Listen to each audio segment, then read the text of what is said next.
Someone sends you a message that just says okay, and before you've even set the phone down, your brain is already working. You're not reading the word. You're reading the silence around it.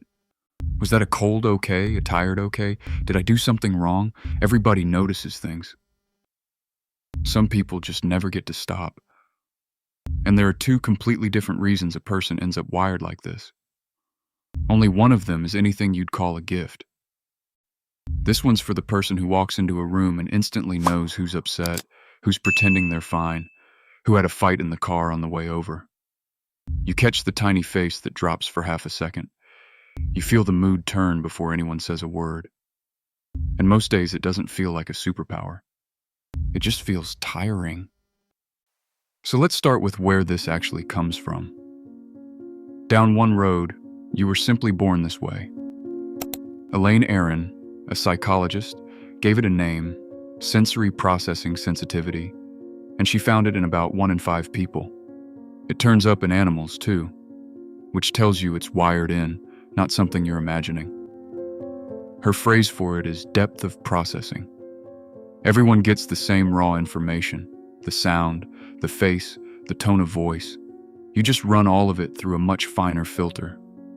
And there's no coarse setting to switch to, no dial that turns the world down. It starts small. The tag in your shirt you can't stop feeling. The one light in the room that flickers when nobody else notices. 3 people talking at once and you catch all 3, so you follow none of them. The second reason is different and heavier.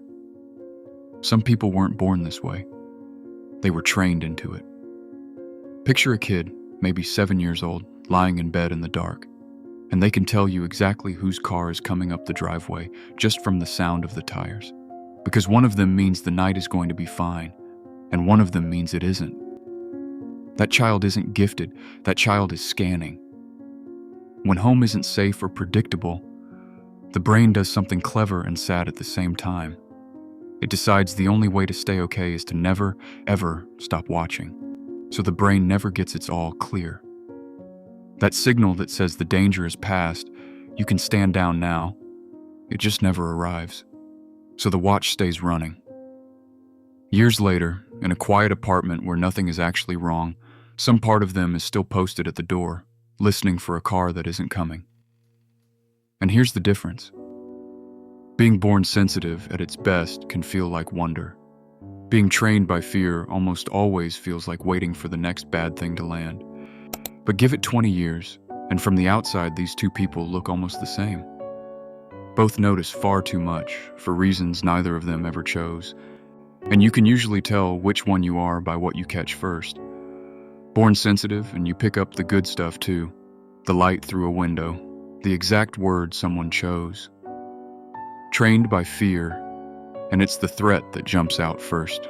The shift in a voice, the door left open. Same eyes, very different thing they're hunting for.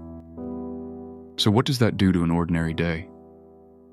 Your boss messages, "Hey, can we talk later?" 4 words.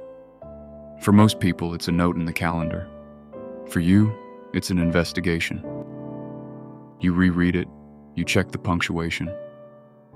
You think back through everything you've done this week, quietly building a case for what you might be in trouble for. 4 words, and you've opened a whole file. You're not choosing to spiral. Your brain runs a background system called the default mode network, and it kicks on the second nothing needs your attention. In most people, it just idles.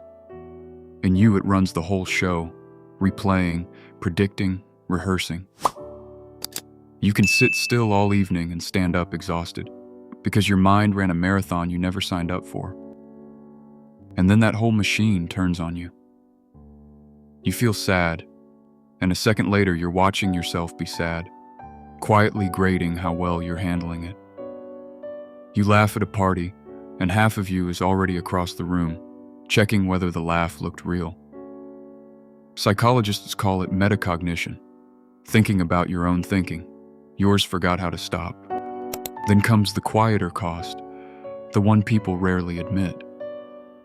You slowly lose the ability to just take a nice thing at face value.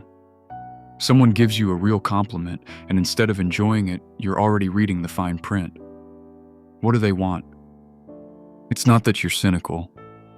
Your mind got so good at reading people that it can't always tell an ordinary kind moment from a setup. And it's not just what people want that you pick up. You catch their moods too, like they're contagious.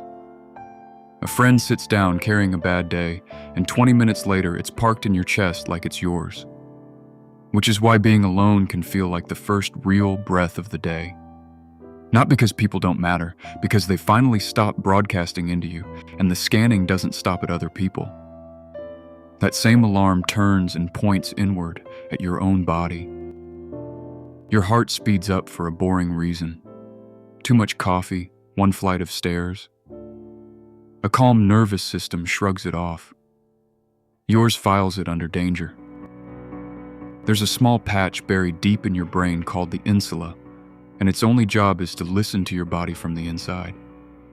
Turn it up too loud, and an ordinary heartbeat starts to sound like an alarm. So you get scared, which speeds the heart up more, which feels like proof you were right to be scared. Round and round it goes. And you can't find the danger anywhere, because the danger is just you listening to yourself way too closely. And if you sit with all of it long enough, you reach the thing underneath. None of this was ever really about noticing. It was about control. Somewhere you learned that if you can see it coming, it can't blindside you. So you run every scenario, read every face, feel every bad outcome in advance, and it feels like protection. But look at what it quietly costs. You're never really inside the moment you're in. You're always one step ahead of it, braced for impact. You wanted to be safe. What you ended up with is a life you watched through glass. The awareness stopped being how you experience things and became the wall between you and everyone else. So here's the good part, and it's real. You can't turn the light off. That was never the goal, and honestly, you wouldn't want to. But you can learn to dim it. The skill was never noticing less. It's learning to notice something without swallowing it whole. And it comes down to 3 small permissions. Not every silence is a message. Sometimes a person is just tired and it has nothing to do with you. Not every feeling needs a plan. You're allowed to feel something and let it move through you without solving it, fixing it, or turning it into a project. And not every insight needs to be said out loud. You'll see things in people before they see them in themselves. Let them get there on their own time. Because the awareness was never the enemy. It's the same thing that lets you love people carefully and sit with someone in the dark and actually understand it. It just never learned when to stand back. You were the kid who heard the tires in the driveway. You don't live in that house anymore, and it's okay now to let the driveway sit empty and hear nothing and trust that nothing is exactly what it is.